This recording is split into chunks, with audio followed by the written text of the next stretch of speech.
우리 그러면은 맹자 학습지 통해서 복습해보고 그리고 오늘 순자 이어서 나갈게요. 선생님이 만들어준 프린트 없는 학생들은 그냥 화면 보면서 복습 한번 해봐요. 우리 맹자하고 순자 얼굴 선생님이 이렇게 실어놨어요. 이 사람은 맹자고 이 사람이 순자예요. 뭔가 이렇게 눈이 짝 찢어져가지고 이 사람이 성악설을 주장했을 것 같지만 이 사람이 성선설을 주장한 맹자입니다. 이 사람이 우리가 오늘 배울 성악설을 주장할 순자예요. 그래서 우리 지난 시간에 이어서 맹자가 주장한 사상의 핵심 키워드들 보면은요. 한번 떠올려 보세요. 천인합일, 사단, 사덕, 양지, 양능, 대장부, 대임, 후연지기, 왕도정치, 역성혁명, 회의 프린트에 다 오타를 이렇게 내놨더라고요. 혁명이 아니라 혁명이죠. 선생님 이거 프린트 빨리 타이핑 치다가 틀린 것 같아요. 그래서 혁명 일으키는 것까지 이렇게 키워드 먼저 실어놨습니다. 우리 지난 시간에 했었듯이 맹자의 자연관부터 살펴볼게요. 동양에서의 자연관은 하늘을 보는 관점, 천관을 뜻한다 그랬어요. 동양에서는 도덕천의 관점에서 하늘의 도덕의 기준이자 인간의 삶의 기준, 그리고 우리한테 선한 본성을 이제 가지게끔 해준 근원, 기원이 되는 존재를 봤다 그랬죠. 그래서 하늘이 우리 인간한테 선한 본성을 이렇게 내려준 거예요. 그런 도덕천의 입장인 거예요. 그래서 인간은 하늘과 하나 되는, 즉 천일합일의 경지에 이르러야 합니다. 하늘을 본받아서 하늘의 도덕 기준이자 삶의 기준이니까요. 하늘과 하나 되는 인간이 곧 도덕적 인간이 되는 거겠죠. 그리고 맹자의 인간관은 성선설을 주장했다고 했어요. 그래서 그 성선설을 주장한 대표적인 근거 두 가지. 첫 번째, 사단. 인간은 선천적으로 네 가지의 착한 마음씨, 사단을 가지고 있다라고 했습니다. 그래서 측은지심, 남을 불쌍하게 여기는 마음, 요거는 인의 단서였고요. 수호지심, 내 잘못을 부끄러워하고 남의 잘못을 미워하는 마음, 불의를 참지 못하는 이런 마음들, 의의 단서였고요. 사양지심, 겸손하고 양보하고 예를 잘 갖출 수 있는 그런 마음, 예의의 단서였고요. 시비지심, 옳고 그름을 가릴 수 있는 마음, 지혜의 단서였습니다. 요 인이 예지가 바로 사덕이잖아요. 그래서 사단으로 말미암아서 우리 사덕이 있음을 알 수 있었어요. 측은, 소, 사양, 시비, 요 네 가지 사단의 내용들 다 알고 있으면 좋겠죠. 이거하고 추가적으로 선생님이 그때 우물의 예시 들면서 불인인지심이라는 거 맹자가 얘기했다고 했어요. 타인의 고통을 가만두지 못하는 마음이에요. 타인의 고통을 차마 그대로 참지 못하는 마음이에요. 어린아이가 우물에 뛰어들려고 할 때 우리는 누구나 본능적으로 그것을 구하려고 뛰어들 거예요. 타인의 고통을 참지 못하는 불인인지심 가지고 있으니까요. 그리고 성선설의 두 번째 근거, 양지와 양능입니다. 인간 날 때부터 양지와 양능을 가지고 있어요. 양지는 배우지 않고도, 생각하지 않고도 아는 것. 그다음에 양능은 배우지 않고도 하는 것. 그래서 도덕적인 능력이라고 선생님 저번에 표현을 했죠. 이런 도덕적인 능력을 가지고 있는 인간은 날 때부터 선하다, 성선설이다 라고 주장을 했습니다. 왜 그럼 인간들은 악을 저지를까요? 즉 불선은 어디에서 오는 걸까요? 인간의 본성은 선한데 외부 환경 때문에, 외물 때문에 선한 본성이 가려지게 되면은 악이 발생하거나 불선이 생겨날 수가 있대요. 그러면 수양을 통해 이 선한 본성이 잘 보존되고 외모에 의해 이것이 잘 가려지지 않도록 해야겠죠. 그래서 다음과 같은 4가지 수양 방법이 있었습니다. 구방심, 내 잃어버린 마음, 본성, 착한 본성을 찾는다는 거예요. 그리고 존심ян성, 내 선한 마음은 기르고 본성도 기르자, 잘 보존하고 기르자라는 뜻이었고요. 확충 역시 내 마음속에 선한 4가지 마음신 사단을 확충해서 산덕, 인의예지, 함양하자. 이런 거는 이렇게 3가지는 그래서 우리 그때 선한 본성을 보존하고 확충하자 뭐 이런 의미라고 했어요. 대략적으로. 그리고 과욕, 욕심을 적게 가지자. 전반적으로 마음이 외모에 의해 가려지지 않도록 선한 마음을 잘 지켜내자라는 수양 방법을 가지고 있어요. 이로 인해 우리가 도달할 수 있는 이상적인 인간상이 대장부와 대인이었죠. 대장부와 대인은 인의를 구현한 인간, 지비를 통해 길러지는 호연지기를 갖춘 인간이라고 표현할 수가 있었어요. 그래서 동그라미 1번인 인의부터 먼저 보면요. 우리 맹자는 인하고 의의 가치를 강조했다고 했죠. 공자는 인하고 예를 강조했다고 지난 시간에 얘기했어요. 극기복례 해가지고 예를 회복해서 인을 실현하자. 근데 얘는 인하고 의의 가치를 같이 강조했어요. 여기서 인의 의미는 공자하고 똑같아요. 따뜻하고 포용적인 사랑. 그리고 의, 옳고 그름을 분별할 줄 아는 그 정의로움 있죠. 정의로움이 의예요. 그래서 이는 사람이 거쳐야 될 곳이고 여인은 사람이 걸어야 할 길이다 라고 이야기했습니다. 맹자는 의의 가치를 강조했기 때문에 집의할 것을 강조해요. 집이란 옳은 행동, 정의로운 행동을 계속 꾸준하게 실현하는 것, 실천하는 것을 의미합니다. 그리고 호연지기, 이런 지비를 통해서 우리는 호연지기 할 수 있어요. 호연지기, 지극히 크고 굳세며 올곧은 도덕적인 기계를 의미합니다. 이런 호연지기에 도달한 인간을 대장부하고 대인이라고 하는 거예요. 마지막 정치사상 보면은요. 1번의 왕도정치. 왕도정치, 그 공자의 덕치하고 의미는 비슷했어요. 인의의 덕으로 다스리는 정치였어요. 반면에 맹자가 비판한 패도 정치는 힘이나 이런 권력으로 다스리는 정치 비판했어요. 그리고 항산과 항신 개념 얘기하면서 유항산이면 유항신이요, 무항산이면 무항산이다 이렇게 얘기했어요. 백성들은 일정한 생업, 직업, 경제력이 있어야 돼요. 그래야지 도덕심, 도덕성, 항심이 가능해질 수 있어요. 선생님이 그 생계형 범죄를 일으키는 사람들의 예시를 들면서 설명을 했었죠.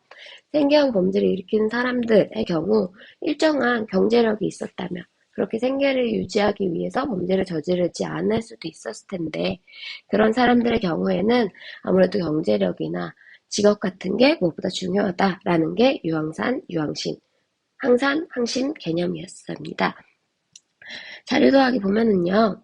항산이 없어도 항심을 지닌 것은 선비만이 할 수 있는 일이래요. 선비는 뭐 할 수 있대요. 돈이 없어도. 근데 일반 백성은 항산이 없으면 항심을 지닐 수 없다. 항심이 없으면 방탕하고 편벽되며 간사하고 사치스러워져서 못하는 짓이 없게 된다. 그렇기 때문에 현명한 군주는 백성들의 생업을 관장할 때 반드시 위로는 부모를 봉양하고 아래로는 처자식을 부양하기에 부족함이 없게 해준다. 이에 따라 풍요에는 내내 배부르고 흉료에도 굶어 죽거나 도망가지 않게 한다. 그런 연유에 백성들을 선한 대로 나아가게 인도한다. 즉 현명한 군주, 왕은요. 백성들의 생업, 항산을 우선 중요시하게 생각해준다는 거죠. 그 다음에 선한 방향으로 나아갈 수 있다라고 하는 거예요. 그 다음에 동그라미 2번. 이거 아까도 말했듯이 여기도 못타놨어요. 역성혁명.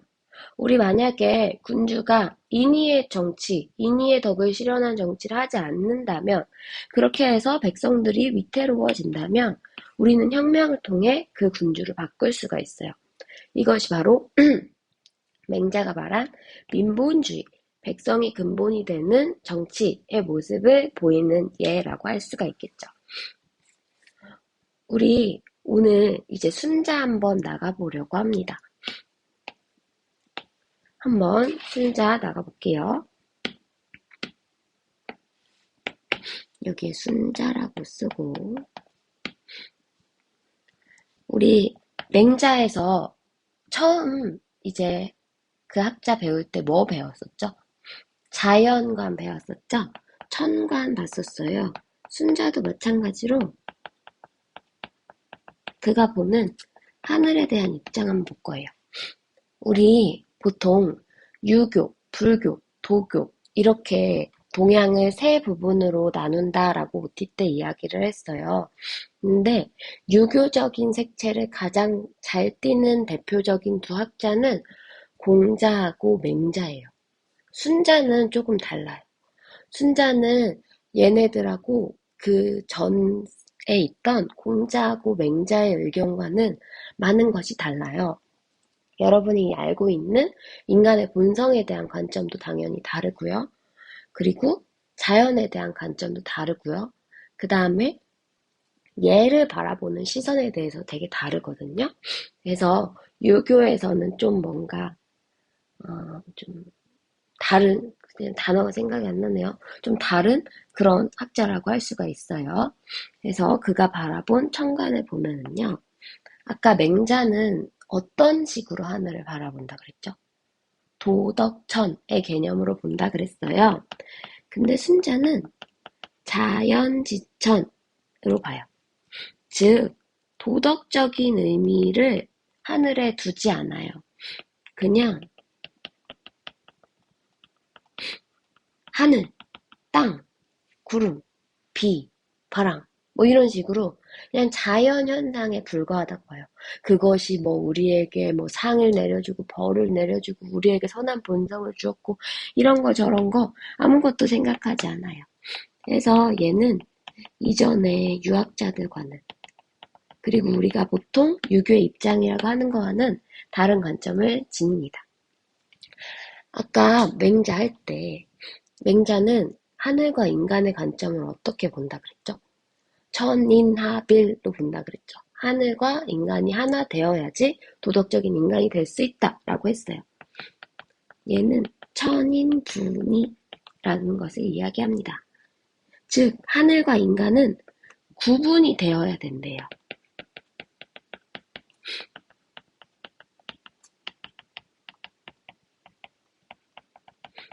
맹자의 천인합의를 비판하며 그냥 일반적인 자연현상에 불과한 하늘과 인간의 삶은 구분되어야 한다라는 천인분이 주장합니다.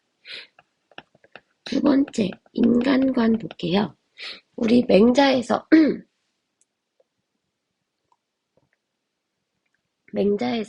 인간관 뭐였죠? 성선설, 인간의 본성은 선하다고 이야기한 맹자의 성선설 얘기했어요. 그래서 사단하고 양지양능을 그 근거로 제시했죠. 순자는 성악설 들어야겠죠. 인간의 본성은 악하다라고 봤어요. 그 이전에 순자가 인간의 마음을 4가지로 나누어 봤거든요. 그거에 대해서 먼저 설명을 해볼게요. 순자는 인간의 마음을 성, 정, 려, 위 이렇게 4가지로 나눠봤어요. 요거까지는 그냥 추가적으로 설명하는 거라 파란색으로 썼어요. 여기서 성은 인간의 본성을 의미해요. 정은 이 인간의 본성이 사물을 만나 생기는 감정을 의미해요. 뭐 사물이 될 수도 있고 사람이 될 수도 있고 려는요. 우리 사려 깊은 의, 뭐 고려하다라고 할 때 쓰는 그 한자로서 사고작용, 우리가 머릿속으로 사고하는 거, 그것을 의미해요. 위는요, 인위적이다라고 해서 우리가 인위적으로 만들어낸 그런 실천할 수 있는 그런 마음을 의미해요. 그래서 순자는 인간의 마음을 이렇게 4가지로 구분하고요. 인간의 본성, 인간의 감정, 인간의 상호작용 다 악하다고 봐요. 오직 선한 건 우리가 인위적으로 만들어내는 것이다 라고 봅니다. 즉, 승자는 인간의 본성은 악이라고 봅니다. 이거는 모든 사람에 해당해요. 즉, 왕이라고 해서, 군자라고 해서, 성인이라고 해서, 군자, 성인, 소인, 가리지 않아요. 어떤 선비라고 해서, 아니 범죄자라고 해서, 누구든 다 가리지 않고, 모든 사람의 본성은 악합니다. 그런데, 우리가 일반적으로 도덕적이라고 알고 있는 이 군자는요,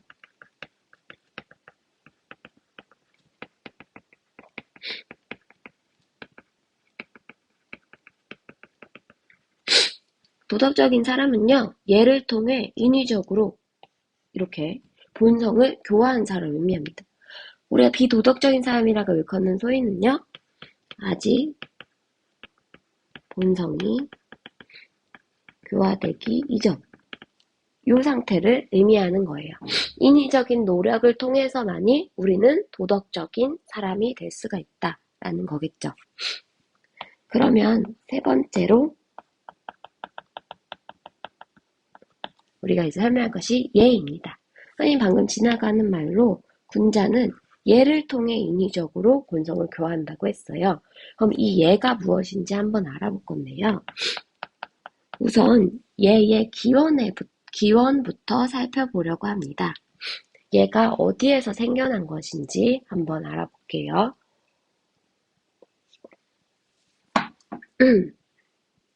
우선 순자는 성악설을 주장했죠. 그래서 모든 사람의 본성은 악하단 말이에요.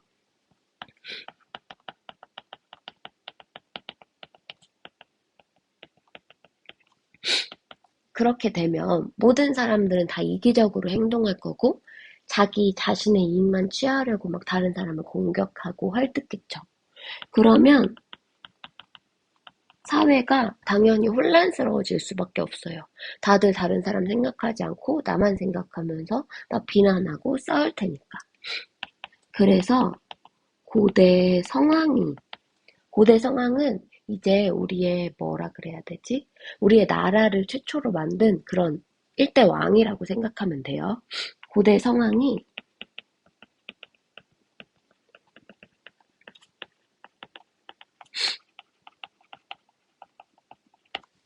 이러한 사회 혼란을 해결하기 위해 즉 예를 만든 거예요. 즉 예는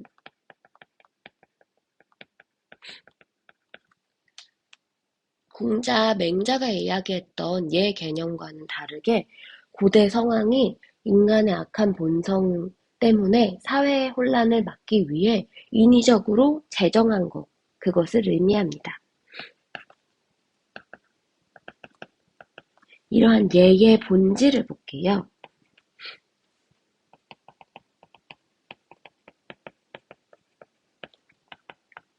순자는 예는 두 가지 본질을 가지고 있다라고 말씀하셨어요. 우선 사람을 기르는 것이다. 어떻게 예로서 사람을 기르느냐? 예로서 사람의 악한 본성을 교화시켜서, 즉 착하게 변화시켜서 사람을 기를 수 있다라고 합니다. 우리가 아는 예법, 예의에 대한 그런 것들을 예라고 생각하면 돼요. 우리가 배운 도덕책 같은 거. 그리고 순자는 예로서 사람을 분별할 수 있다라고 이야기해요.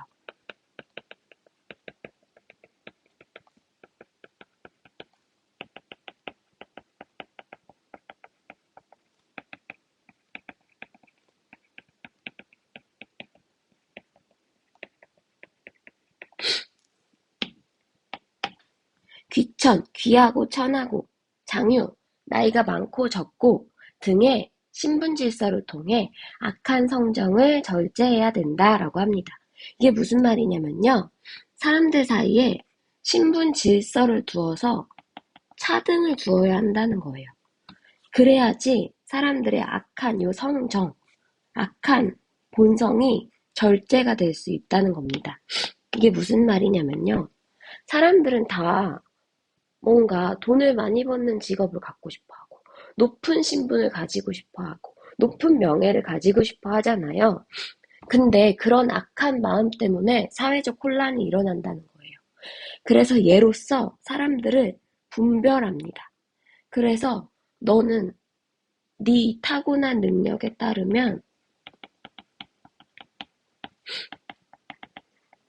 이 정도 신분까지 올라오면 돼. 이 정도 직위까지 올라오면 돼. 너는 이런 직업을 가지면 돼. 라는 식으로 그 사람들의 신분, 직위, 직업을 분별합니다. 이 이유는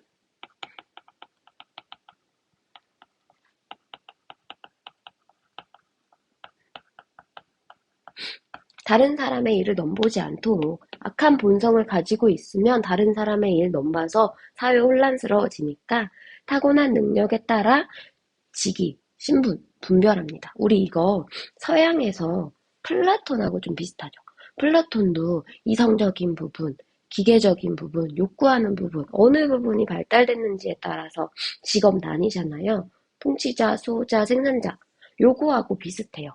그래서 우리 생활과 윤리 때 직업윤리라는 게 있어요. 그때 이제 직업에 대한 학자들 얘기 쫙 나오거든요. 그때 이제 순자하고 플라톤하고 좀 비슷하게 나오기도 합니다. 그래서 순자는 예의 본질로서 사람의 본성을 교화시키는 기능, 그리고 사람들의 신분의 차등을 두어서 악한 본성을 절제시키는 기능, 이런 두 가지를 두었습니다.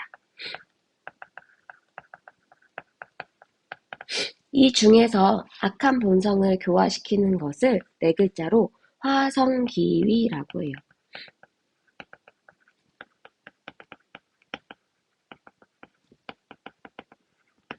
본성을 변화시켜서 인위적으로 기른다라는 뜻으로서 인간은 악한 본성을 가지고 있지만 얘를 통해서 그 본성을 교화시킬 수가 있어요. 근데 요거에 대해서 이제 의문을 품을 수 있죠. 본성이 악한데 어떻게 교화가 가능할 수가 있나요? 순자는 그에 대해서 인간이 본성은 악하지만 도덕적 인식 능력이나 실적 능력은 가지고 있다고 봤어요. 즉, 도덕적인 지식을 배우면 그에 따라 행동할 수 있는 그런 능력, 뭐 맹자로 치면 양지양능하고 비슷한 설명이겠죠. 아무튼 그런 인식 능력, 실천 능력은 가지고 있다고 봤습니다. 그로 인해서 화성기가 가능해진다는 거죠. 네 번째, 마지막, 순자의 사회사상. 사회사상은 간단해요. 우리 공자는 덕치 주장했죠. 도덕과 예의를 통한 통치. 그리고 맹자는 왕도 정치 주장했고요. 순자는 예치를 주장합니다. 예치가 예를 통한 통치예요. 근데 그 예가 바로 이 예겠죠. 이렇게 성왕이 만들어낸 인위적인 규범으로서의 예. 그래서요, 요거에 대한 설명을 하는 겁니다. 왕은요, 신분 질서를 통해 사람들의 본성을 이제 교화시키고 그 사람들에게 차등적인 일을 부여시켜줘야 해요. 예를 통한 통치를 해야 돼요. 그 다음에 우리 맹자 역성혁명 주장했었죠. 그래서 군주가 인의의 정치를 하지 않을 경우 그때 혁명을 일으켜서 교체시킬 수 있었어요. 순자도 역시 혁명론 이야기합니다.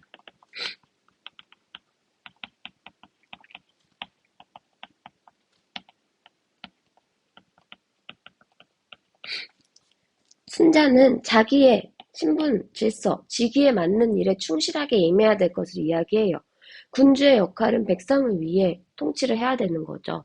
근데 군주가 백성을 위해 통치하지 않는다? 자신의 할 일을 다 하지 않는다? 그러면 마찬가지로 혁명을 일으켜서 교체시킬 수 있습니다. 이렇게 우리 순자까지 알아봤는데요. 순자는 맹자하고 공자하고는 조금 사상적인 내용이 일부 다르다고 했어요. 그래서 그거 비교하면서 잘 공부하면 좋을 것 같아요. 선생님이 이제 월요일에 직접 가가지고 공자, 맹자, 문자까지 풀어보고 교과서도 했고 그다음에 순자도 내용 정리 다시 한 다음에 문제까지 잘 풀어볼게요. 수고 많았어요.